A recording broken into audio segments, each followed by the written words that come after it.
Are you ready for some football? Because, man, am I ever ready. My friends and I are finding ourselves now talking football, college football, pro football, cowboy football.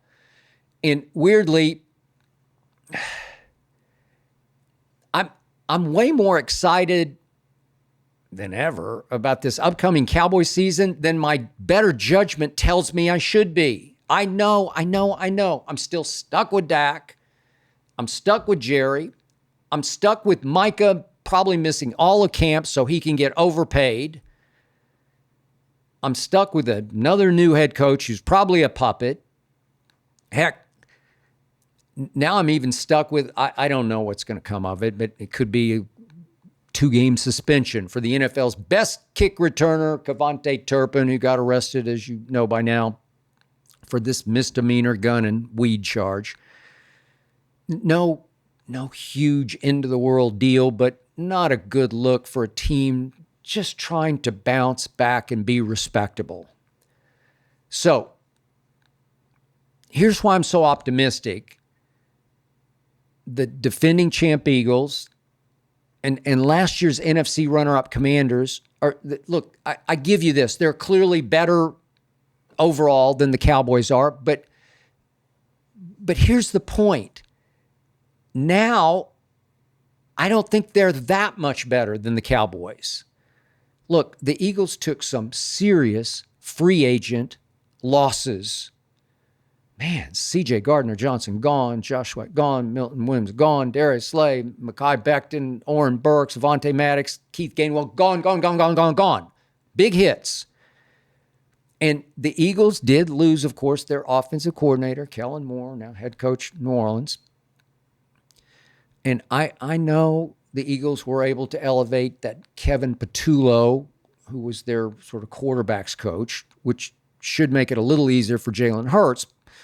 And I know that the best GM in all of football, Howie Roseman, was able to score in the draft with Jihad Campbell. I like that pick a lot. And I love the second-round pick, Andrew Mukaba, the Texas kid who'll be, both of them are going to be instant impact rookies because they're going to have to be. But they're rookies, and I just have a feeling that as loaded as the Eagles still are, it will take the Eagles just a little while to regain their rhythm and their momentum and their Super Bowl identity. It's just going to take a little while to get going again.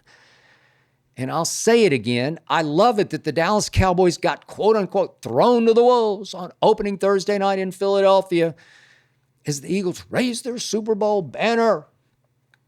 How many times on a banner night do you see a defending championship team dwell a little too long on how great last season was?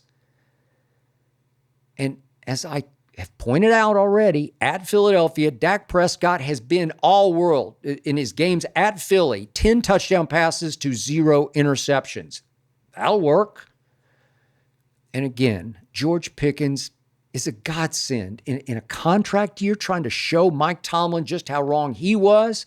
This is a steal of a deal for Jerry Jones. And I'm reading story after Dallas Morning News story from Dak Prescott about how CeeDee Lamb and George Pickens have connected, how they're rooting for each other. They're vibing, feeding off each other.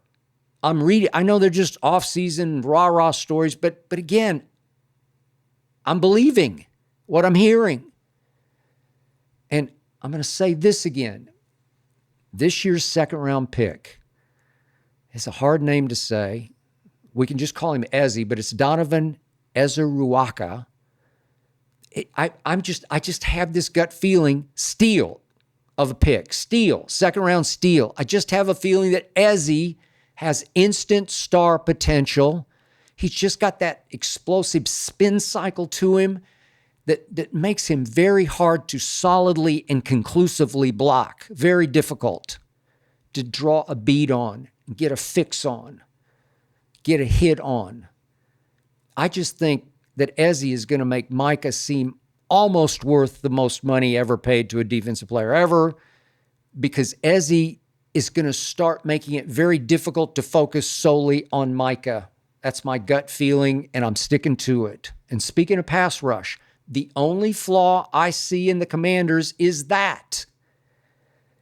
After the Commanders plunged and pulled off acquiring Debo and Tunsil, I said it publicly. I'm considering picking them to win it all this coming season, just the way I picked the Eagles to win it all last year. I mean, they did make it all the way, the Commanders, to the NFC Championship game and lost to the Eagles. But lately, I've been thinking about the Commanders' pass rush. Let's see. That front four consists of ex-Cowboy Dorrance Armstrong, Daron Payne, Javon Kinlaw, Dietrich Wise. Okay, so no obvious game-changing stud rusher.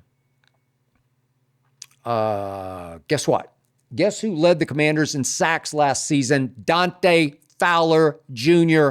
with 10.5. He led the Commanders in sacks. Guess who Dante Fowler Jr. plays for now? Well, he's back to being a Dallas Cowboy. He came back as he was in 2022, 2023.